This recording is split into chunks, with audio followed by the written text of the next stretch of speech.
Guys ఇక్కడ ఈ వీడియోలో మనము అమీర్పేట్లో జావా ఫుల్ స్టాక్ కోర్స్ నేర్చుకోవచ్చు. జనరల్గా మాట్లాడుకుందాము. సో అమీర్పేట్లో especially Java full stack course కానీ ఫుల్ స్టాక్ కోర్సు అమీర్పేట్లో నేర్చుకోవచ్చా అండ్ ఇలా ప్రతి ఒక్క సెగ్మెంట్ గురించి ఇన్ డీటెయిల్గా మాట్లాడడానికి ప్రయత్నం చేస్తాను. సో ఇక్కడ ఏంటి అంటే మేము కోర్స్ గురించి మాట్లాడుతున్నాం, అక్కడ మనకు మంచి ఇన్స్టిట్యూట్ దొరుకుతుందా దీని గురించి నేను మాట్లాడుతున్నాను. తక్కువ ఫీజు అని చెప్పి అమీర్పేట్లో కొంతమంది ఇన్స్టిట్యూషన్స్ మోసం చేస్తూ ఉన్నాయి.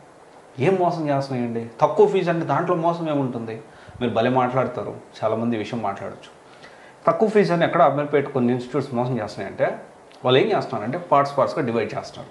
అండ్ ఎస్ ఈ ఫుల్ వీడియోలో మనం డీటెయిల్గా డిస్కస్ చేసుకుందాము. ఫుల్ స్టాక్ కోర్స్ని అమీర్పేట్లో నేర్చుకోవచ్చా, అమీర్పేట్ ఆఫ్లైన్లో ఫుల్ స్టాక్ కోర్స్ నేర్చుకోవచ్చా అనే విషయం కూడా ఇన్ డీటెయిల్గా పాయింట్ టు పాయింట్ మనం మాట్లాడదాం. దానికంటే ముందు దీని గురించి ఒక క్లారిఫికేషన్ తీసుకుందాం. అయితే ఇక్కడ ఏమవుతుందంటే తక్కువ ఫీజు అని చెప్తున్నారు, పార్ట్స్గా డివైడ్ చేస్తున్నారు. అంటే జావా, ఓకే, జావాకు ఒక 8,000 10,000, ఫ్రంట్ ఎండ్కి ఒక 10,000, తర్వాత వచ్చేసి ఫ్రేమ్ వర్క్స్కి ఒక 10,000, డేటాబేస్కి ఒక 10,000, ఇలా చూసుకుంటా పోతే ఫుల్ స్టాక్ కోర్స్ని తక్కువ ఫీజు అని చెప్పే చాలా ఇన్స్టిట్యూట్స్ 30,000 నుంచి 35,000 నుంచి 40,000 వసూలు చేస్తూ ఉన్నాయి.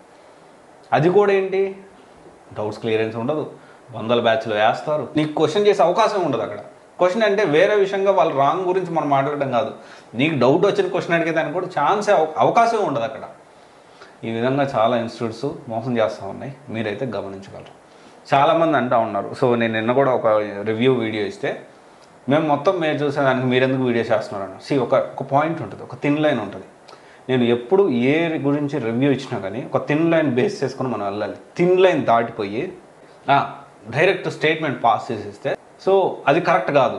సో నా ఫ్రీడమ్ ఆఫ్ స్పీచ్ కాకుండా వాళ్ళని నేను ఇబ్బంది పెట్టి అవుతాను అండ్ డెఫినెట్లీ దానికి లీగల్ కాన్సిక్వెన్సెస్ ఫేస్ చేయాల్సి ఉంటుంది.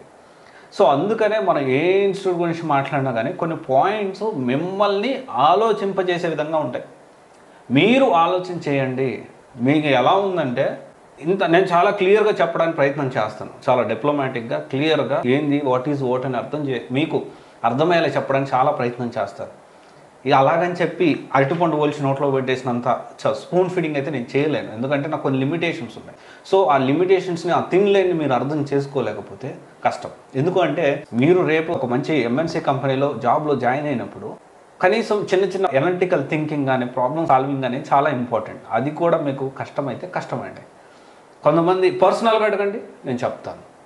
ఓకే, పర్సనల్గా అడగండి, నేను 100% ఇన్ డీటెయిల్గా నా దగ్గర ఏమేమి డిఫరెంట్ ఇన్స్టిట్యూట్స్ దగ్గర నా దగ్గర ఏమేమి ఫీడ్బ్యాక్ ఉందో అనేది నేను చెప్పగలుగుతాను.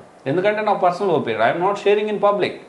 ఓకే, ఇది మరి అర్థం చేసుకోవాలి. ఓకే, అండ్ ఇక్కడ తక్కువ ఫీజు అని అమీర్పేట్లో కొన్ని ఇన్స్టిట్యూట్స్ ఈ విధంగా మోసం చేస్తున్నాయి.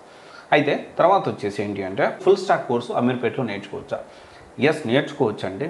బ్యాచ్ సైజ్ అనేది వందలు ఉంటే దీన్ని కూడా కొందరు సమర్థించే గొర్రెలు కూడా ఉన్నారు.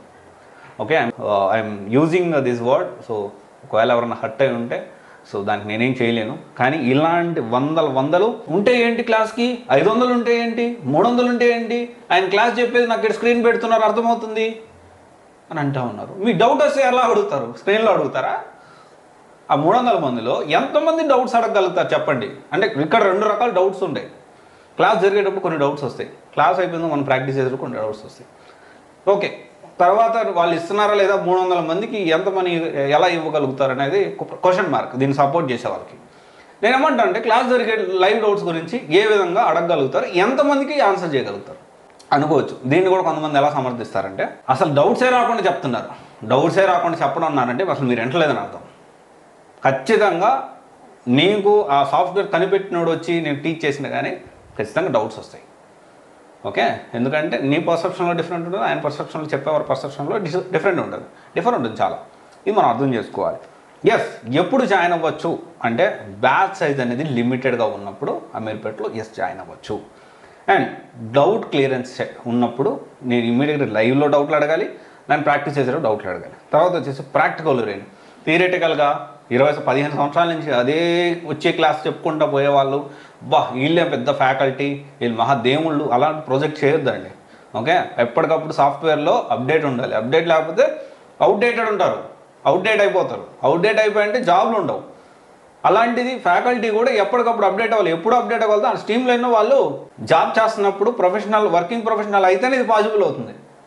అలాగని వర్కింగ్ ప్రొఫెషనల్ అందరూ ఎక్సలెంట్గా చెప్తారు, ఎవరైతే ఈ ఓన్లీ టీచింగ్ చెప్తారో వాళ్ళు వేస్ట్ అని చెప్పట్లేదు, కానీ అప్డేటెడ్ ఉండాలి కంటెంట్ అనేది, even though they are not working professionals.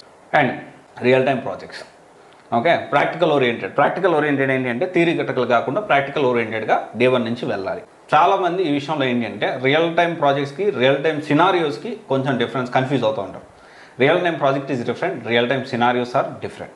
Real time projects అంటే డైరెక్ట్గా మన కంపెనీలో జరిగే రియల్ ప్రాజెక్ట్ని దాని అర్థమే మార్చేసే చాలా institutes.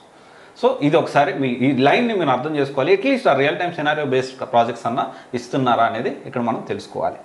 And mock interviews compulsory జరగాల్సిందే. మాక్ ఇంటర్వ్యూస్ జరగకపోతే ఇప్పుడు ఎలా ఉందంటే ఇంత ముందులాగా విపరీతంగా ఇప్పుడు ఒక సాఫ్ట్వేర్ జాబ్ తెచ్చుకోవాలంటే గవర్నమెంట్ జాబ్ తెచ్చుకున్నంత పోరాటం చేయాల్సి వస్తుంది, అంతకంటే ఎక్కువ కష్టపడాల్సి వస్తుంది. సో చాలామంది అనుకోవచ్చు అబ్బా సాఫ్ట్వేర్ జాబ్ అంత సీన్ లేదమ్మా, ఇక్కడ చాలా కష్టంగా ఉంది, చాలామంది ఇబ్బంది పడుతూ ఉన్నారు, కొంతమంది తపస్సు చేస్తున్నారు. ఒక గవర్నమెంట్ జాబ్కి ఎంతైతే తపస్సు చేస్తారో అంతకు మించిన తపస్సు సాఫ్ట్వేర్ జాబ్ కోసం కూడా చేయాల్సిన పరిస్థితి ఉంది. అండ్ తర్వాత వచ్చేసి రెజ్యూమ్ ప్రిపరేషన్ మనం ఆన్లైన్లో చేసుకోవచ్చు. దానికి సంబంధించి నేను ఆల్రెడీ కూడా వీడియో చేశాను. బట్ వీళ్ళు సబ్జెక్ట్ ఓరియంటెడ్లో ఎలా మనం రెజ్యూమ్ ప్రిపరేషన్ చేసుకున్నాం ఒక ఓవర్వ్యూ మన ప్రొఫైల్ తగ్గట్టు ఎక్స్ప్లెయిన్ చేసుకోవాల్సిన అవసరం. అండ్ ఇంకోటి వచ్చేసి ఏంటి అంటే అమీర్పేట్లో కొంతమంది నేను ఈ పాయింట్ చూశాను, కొన్ని పెద్ద ఇన్స్టిట్యూట్స్లో సోకాల్డ్ తక్కువ ఫీజుకే మంచి కోచింగ్ ఇచ్చే సోకాల్డ్ ఇన్స్టిట్యూట్స్ ఏవైతే ఉన్నాయో వాటిలో ముందు ఫ్యాకల్టీ బొమ్మ ఒకటి చూపిస్తున్నారు. జనరల్గా ఇవన్నీ నేను civils coaching, UPSC civils coaching, ఏదైతే ఐఏఎస్ ఐపీఎస్ మన అర్థమయ్యే భాషలో మాట్లాడుకుంటే ఆ కోచింగ్ సంబంధించి చాలామంది ఇక్కడే చేస్తూ ఉన్నారు అనుకున్నాను, కానీ ఇక్కడ అమీర్పేటలో కూడా చేస్తున్నారనే విషయం చాలామంది స్టూడెంట్స్ నాకు చెప్పిన తర్వాత నాకు అర్థమైంది. ముందు ఒక ఫోటో పెడతారు, ఓకే, ముందు ఒక ఫేమస్ ఫోటో పెట్టేసేసి వాళ్ళతో డెమో ఇప్పించేసి ఒక 10 రోజుల తర్వాత ఎవడో డమ్మీ కానీ లోకల్ కానీ, ఓకే, నేను ఇట్లాంటి మాటలు మాట్లాడడం తప్పుగా అనుకోవద్దు, ఎందుకంటే ఒక 200-300 మంది స్టూడెంట్స్ ఒక్కొక్కరి దగ్గర 8 నుంచి 10,000 అంటే దాదాపు 20 లక్షల దాకా వసూలు చేసేసి, ఓకే, అది కూడా ఏంటి 2 నెలల కోర్సుకి 20 నుంచి 25 లక్షలు వసూలు చేసి దీంట్లో కూడా ఫ్యాకల్టీని చూపించి ఇంకొక నార్మల్ ఎవరినో పర్సన్ తీసుకొచ్చి మోసం చేస్తూ ఉన్నారు, విచ్ ఈజ్ నాట్ కరెక్ట్. చాలామంది జీవితాలు ఖరాబ్ అవుతున్నాయి ఇక్కడ. సో అక్కడ కూడా ఖచ్చితంగా అర్థం చేసుకోండి, అది ఖచ్చితంగా మీరు పెట్టుకోండి. అండ్ ఇంకోటి వచ్చేసి ఏంటి అంటే రిఫండ్ పాలసీ ఏంటని తెలుసుకోండి. మీరు ఎలాంటి కండిషన్స్లో ఎలాంటి సినారియోస్లో రిఫండ్ పాలసీ ఇస్తారు, ఇది ఖచ్చితంగా ప్రతి సాఫ్ట్వేర్ కోర్స్ జాయిన్ అయ్యేవాడు ఇది ఖచ్చితంగా తెలుసుకోవాలి.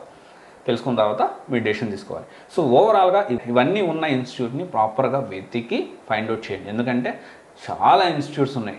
ఓకే, అమీర్పేట్లో అడుగడుగుకి ఇన్స్టిట్యూట్ ఉంది. కొన్ని ఇన్స్టిట్యూట్స్ వరకు ఓవర్వ్యూ అనేది ఎలా ఉంటుంది ఏంటి అని చెప్పాను. ఓకే, ఇంకా ఇన్స్టిట్యూట్స్ గురించి కూడా నేను చేస్తాను. ఇన్ మీన్ వెల్ మీ నుంచి కూడా మీరు సొంతంగా రీసెర్చ్ చేయండి. నేను చేసే వీడియోస్ ఏదైతే ఉన్నో కొన్ని మీరు ఇన్పుట్స్గా దాంట్లో నేనేం పాయింట్స్ అయితే చెప్తున్నానో అది ఉందా లేదా, అసలు నేనేం చెప్తున్నానంటే నేను చెప్పే వినండి ఇదే కరెక్ట్ అని నేను చెప్పట్లేదు. నేను చెప్పే విషయాలు పాయింట్స్ నోట్ డౌన్ చేసుకోండి, ఇది కరెక్టా కాదా ఫస్ట్ మీరు ఆలోచన చేసుకోండి. మీకు కరెక్ట్ అనిపిస్తే ఆ పాయింట్స్ని పట్టుకొని ఇన్స్టిట్యూట్ ఎలా ఎత్తుకోవాలి ఏంటి అని తర్వాత ఆలోచించండి. Okay, thank you. This is Raj signing off. సివసి guidance private limited, one stop solution for algebra intermediate courses. Thank you.